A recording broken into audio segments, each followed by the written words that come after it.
I think that Seven Sense is a माहेर for everybody who is working. आणि आपल्या मुलीचं नुकतंच लग्न झालेलं आहे. सो आता लग्न झाल्यानंतर ती माहेरी परत आलेली आहे. तिच्या पहिली पार्टी डिले झाली. म्हणजे आपण ठरवलं की काही दिवसांनी करूया अर्थातच, हो की नाही.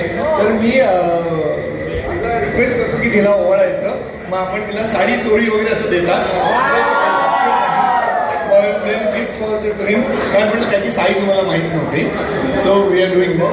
कम चेअर पाहिजे का की नको? Thank you so much. Avinash, Milind come. या मिलिंदनेच ते लग्न लावलंय. ती ओवाळेल, तू गिफ्ट दे. तू तिला साडी दे. साडी दे, गिफ्ट दे. मिलिंद साडी दे.